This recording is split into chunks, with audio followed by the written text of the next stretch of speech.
আব্দুল আজিজ আপনি লিখেছেন, ভূমিকম্প কেন হয়? এটা কি আমাদের হাতের কামাই? ভূমিকম্পে আমাদের করণীয় কি?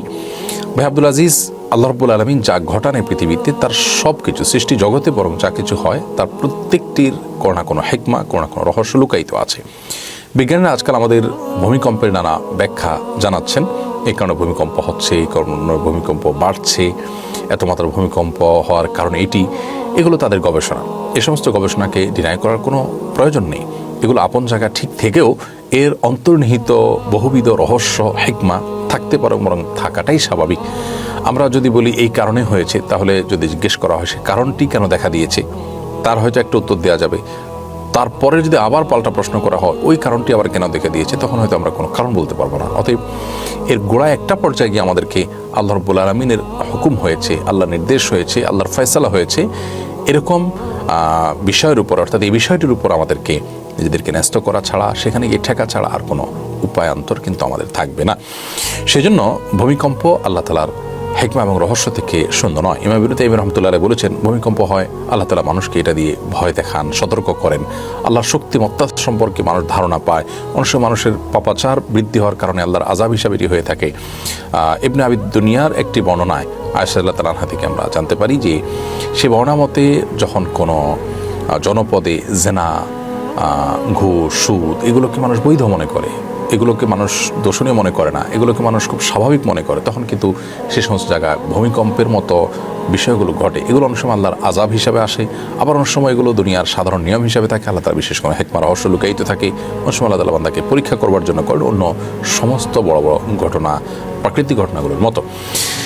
তো এই ধরনের বিষয়গুলো কখনো কখনো আমাদের হাতের কামাই হতে পারে, যেমনটি আমরা হাদিস থেকে জানলাম। বিধায় আমাদের উচিত হবে এই ধরনের পরিস্থিতিতে ইস্তেগফার করা, আল্লাহর দিকে ধাবিত হওয়া।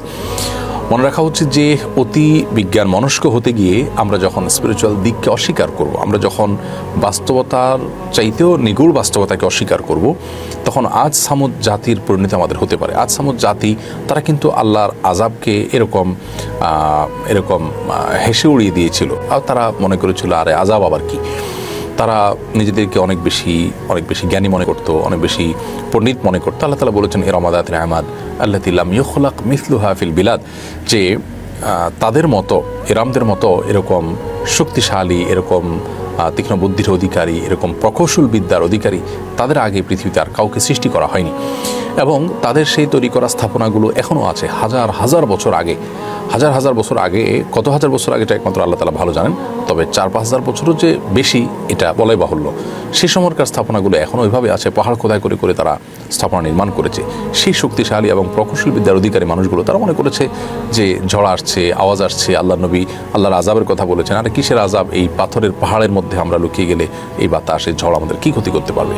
তারা কিন্তু সেই বিকট আওয়াজে ধ্বংসপ্রাপ্ত হয়েছে এবং তাদের অতি প্রকৌশল বিদ্যার উপরে তাদের নির্ভরতা তাদের ধ্বংস নিশ্চিত করেছে এবং টেনে এনেছে। বরং ঠিক একইভাবে বিজ্ঞান আমাদের জীবনকে অনেক সহজ করেছে। বিজ্ঞান আল্লাহরই সৃষ্টি, আল্লাহ আমাদেরকে যে বিবেক দিয়েছেন সেখান থেকে বিজ্ঞানের সৃষ্টি। অতএব এটার উপরে নির্ভর করতে গিয়ে বা এটার উপরে আস্থা রাখতে গিয়ে এটার সৃষ্টিকর্তাকে অস্বীকার করা, এটা কিয়ামতের আগে যে ফিতনাগুলো দুনিয়াতে আসবে, যেগুলো কারণে মানুষের ঈমান দুর্বল হবে, ঈমান হারা হবে, সেগুলোর একটি।